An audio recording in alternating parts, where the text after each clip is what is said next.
What's up guys, Rich Tuber Bash. I wanted to just do a quick upload on my little speed project here. I decided to convert my Big Rock 3S to basically a 4 to 6S capable kind of just road speed beast. Haven't had the sucker out in a while guys, and just decided it was time to do something a little different. You'll notice guys, this is a little bit wider than the last time I drove it. I went ahead and switched, just like the newer versions, I put on Typhon arms and links, and I custom built some shocks to go ahead and drop this so it's probably about a ½ inch from the ground in the front. Looking from the side, it's definitely got kind of a nose down slant. Well, that was definitely by design guys, because this sucker gets squirrely once you get past 60-70 mile per hour. I had been planning a 6S speed build, and I'm still kind of working on some details with that, deciding on which electronics to go with. But in the meantime, I decided to just get this sucker, break off the dust, and go ahead. I have enough bash rigs for the dirt. Definitely not trying to break any speed records with it, but I would like something that'll do, 80 to 100. You'll see in the rear, guys, I went ahead and affixed a Outcast 4S wing to the body here. This was pretty straightforward. Essentially, I ran some hardware through and some washers and shims, and underneath the wing, there's a little bit of a space you can't quite make out. What I used was a Typhon 6S, the little shock spacers that come with the 6S shock rebuild kit, and it turns out they fit perfectly in the wing here to just rest nice and flat on the back of the body. For my shock setup, guys, I went with a spare set of Trackstar Turnigy. These are essentially 1/8 buggy truggy shocks. I've been running these on my Typhon 3S as well as one of my other 3S rigs for quite some time. You'll see here on the close-up, I definitely made these things pretty small. Effectively, I use my calipers to kind of guesstimate. I was going for an arms level, because these rigs don't have any droop screws to adjust your arm. You could put some kind of a limiting strap on here, but I decided to just make some little stubby shocks instead. So here's the rubber shock bushings I'm using for my shock caps, guys. These are biaxial. They're AXA 1356. You get like, I think 6 in a pack. They fit both the Turnigy shocks I'm running and the 6S ones perfectly. So to get the front where I wanted it, guys, I ended up using this fuel tubing I got from my hobby shop, but I went, I think, with 20 millimeters in the front, and then I went with like 23 to 25 millimeter in the rear. So anyway, it seems pretty good with 35 weight. I've already tested this rig. Definitely gets really squirrely past 65, hard on the throttle. For electronics, I went in and put in the older version 6S ARRMA servo, and then I've got the BLX 185. I did order a cap pack from Philip Jolly, so what's up, brother? That should be showing up any day. For motor, I've still got this little 3670 Hobby Star. This is the 3050, same motor that I run in my Senton 4S, and the thing's a little screamer. I think it's only rated to 5S. I might push my luck and try it on 6S. So at the heart of this setup, guys, is I came up with a slipper kind of mod that I shared with a bunch of guys back, I think, in January of last year. So it's been almost 2 years now. The thing was, I tried it with my Typhon 3S with stock electronics. My ESC didn't like it. I think I was getting maybe 65 mile an hour, and that was with a little bit smaller tire. But guys since have used that mod to break 100 miles per hour. I think there's several guys that have done it. Basically, I'll have to crack this open to show you guys a closer look. Here's an inside shot again of my little spool creation. Again, this is it's mod 1, and this is to replace the stock 57 tooth. But essentially, all you need is the 38 tooth Traxxas gear, and then you're going to need 2 slipper hubs. I'll share the part number with you here in just a second. Guys have used smaller gears, but you'll notice with the 38 tooth, this fits perfectly in the gear, makes it super easy to line up the slipper hubs.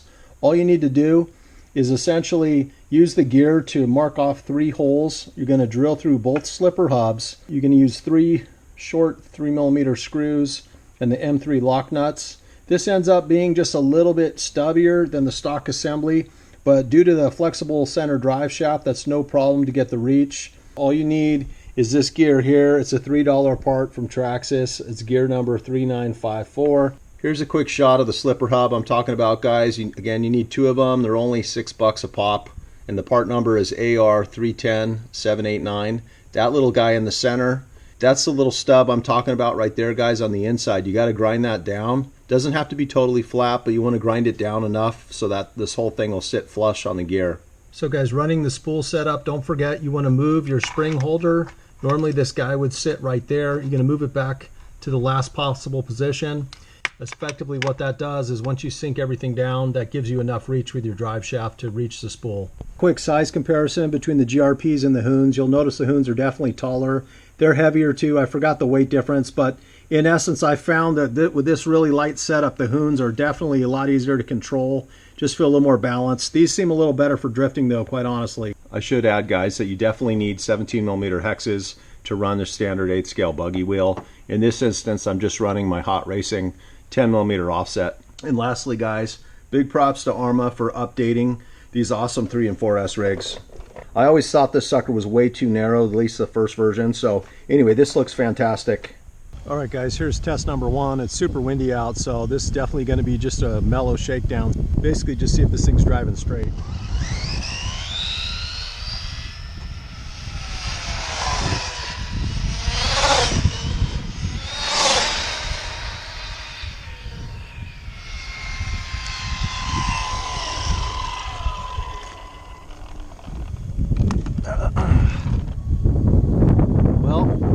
You guys can see that, but 77, not bad. So oh yeah, that's sketchy, guys.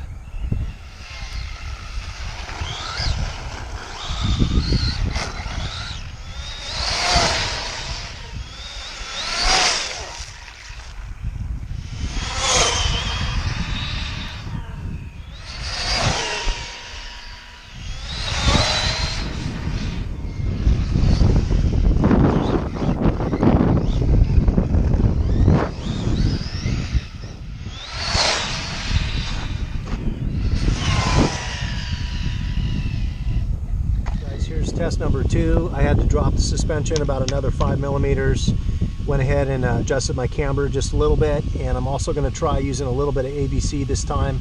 I'm using the DX2E, and I tried to extend the antenna as high up as I could.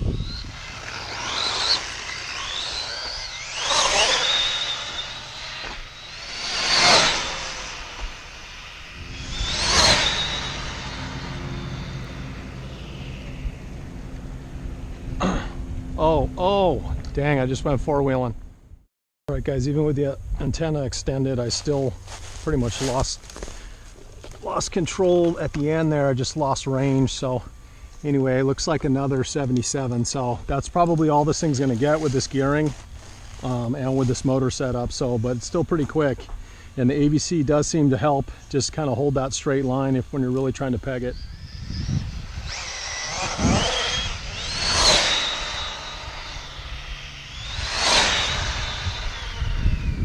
So as far as temps, guys, it looks like I get up to about 140 on this motor, 143. ESC looks like about 130s. So anyway, not bad. All right, guys, I switched over to a 3S pack. Just gonna drift around, see how the spool setup will handle it. I also put on my GRPs. I think these are the S5s.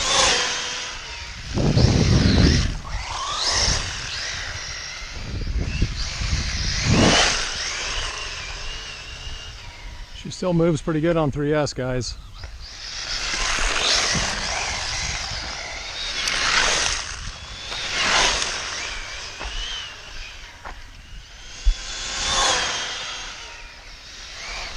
Whoa! That was close, guys. Alright, guys, that's gonna be it. I gotta say, you know, I didn't set any new speed records with this thing, but close to 80 miles an hour is pretty impressive, especially for that little 3670, 3050 Hobby Star motor. So again, I think it is rated to 5S. I could put a 6S motor in here and just kind of go for it. Also, I could increase my gearing. Again, the pinion, I have a 27 tooth, and I think you can squeeze in, you can shoehorn a 29 in there. I just didn't have any bigger gears. So anyway, this thing's definitely a blast. It's always fun just to tinker with new stuff. I'm gonna try this little motor on 6S. Hopefully everything goes okay. Whoa.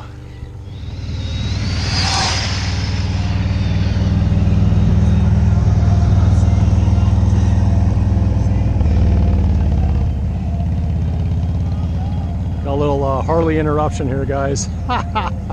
Nice big hog.